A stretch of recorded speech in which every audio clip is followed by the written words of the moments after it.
Have you heard the tragic tale of the labyrinth and the cursed beast that wandered its dark, twisting halls, the Minotaur?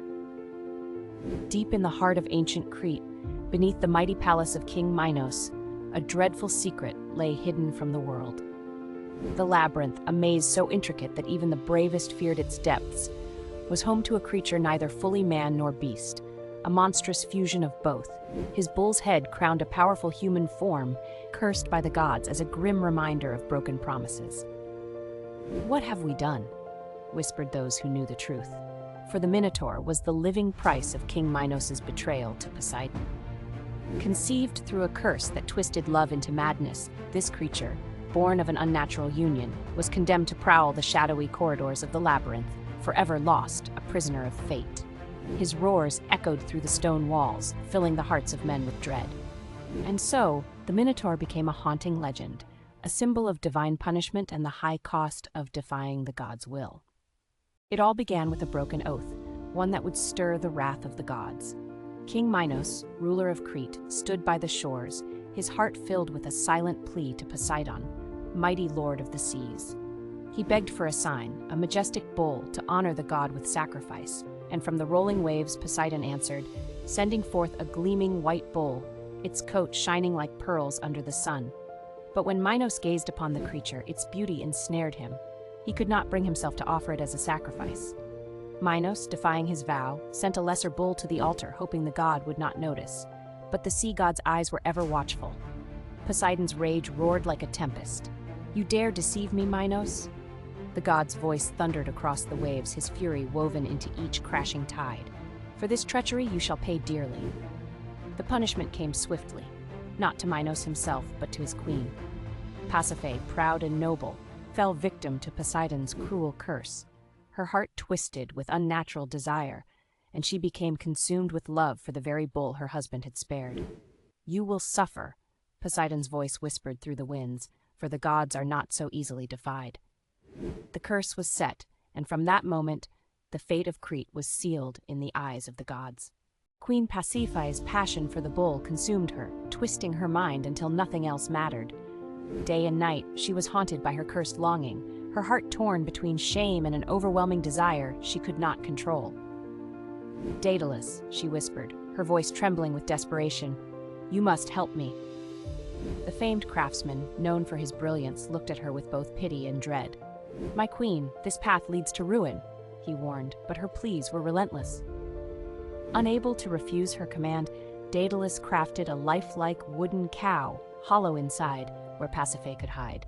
As she climbed into the wooden creature, the winds howled across the plains, carrying with them the weight of divine punishment.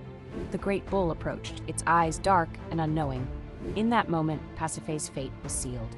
From this unnatural union, a child was born, Asterius, as she tenderly called him. At first, he seemed like any other child, but soon, his monstrous nature revealed itself. His body grew strong, rippling with muscle, but his head was that of a mighty bull, with great horns that twisted like gnarled roots of an ancient tree. As he matured, so too did his rage. His strength was unparalleled, but with it came a fury that could not be contained. "He is no mere child," Daedalus whispered in fear, watching as Asterius stormed through the palace, his roar shaking the very foundations of Crete.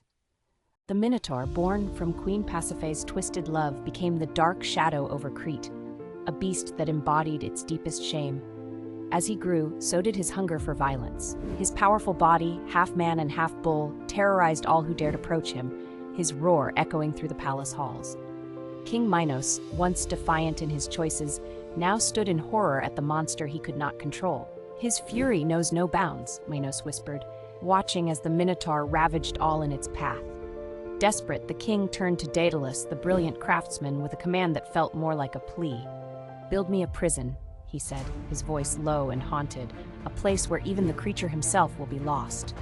And so Daedalus carved the labyrinth, a cold and merciless maze of stone. Its walls stretched high, swallowing light and hope, while its narrow passages twisted and turned, leading nowhere but to despair. Minos stood at its entrance, the weight of his guilt heavy upon him. "Let him wander in the dark forever," he muttered, his voice breaking, torn between sorrow for the monster his choices had created and fear of what the Minotaur would become if ever freed. For many years, a shadow of fear hung over Crete, for deep within the winding stone corridors of the labyrinth, the Minotaur prowled, hungry for his next victim. The very mention of its name sent shivers through the hearts of the people. Every 9 years, as part of King Minos's cruel revenge for the death of his son Androgeos, Athens was forced to pay a terrible price. 7 young men and 7 maidens, chosen from among their own, were sent to Crete, innocent lambs led to the slaughter. In Athens, the streets were filled with quiet sobs and fearful whispers. Mothers clutched their children close, their faces pale with grief. "We are sending them to their doom," they murmured, voices heavy with dread. Fathers stood helpless, fists clenched, knowing there was no escape from this fate.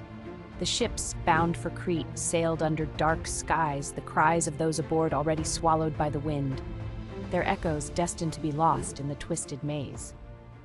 Within the labyrinth, the air was thick, damp, and suffocating. The distant, eerie wails of past victims still clung to the cold walls, like the whispers of forgotten souls. Yet, no one who entered ever found their way out. Their footsteps vanished into the silence, consumed by the monstrous beast that roamed within. Then came Theseus, the brave hero of Athens who stood tall before King Minos and declared, "I will slay the beast and end this cruel ritual." His voice was steady, but his heart burned with fierce resolve. His eyes, sharp as a falcon's, held the fire of a man who knew that countless lives hung in the balance.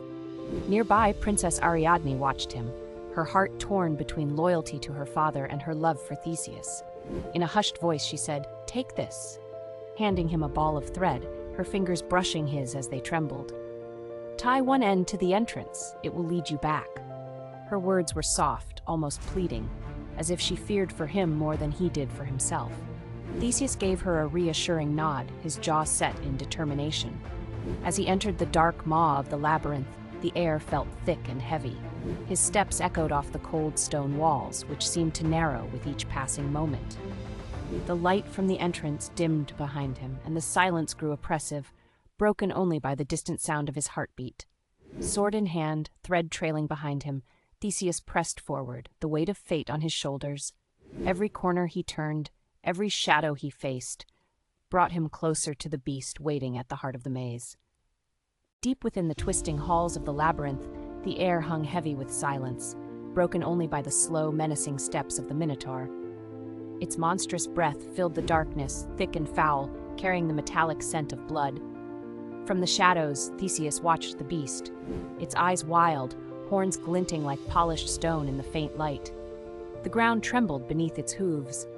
"This ends here," Theseus whispered, gripping his sword tighter. His voice grew stronger. "I will free Athens from this terror." With a thunderous roar, the Minotaur charged, its massive horns aimed at Theseus with the fury of a storm.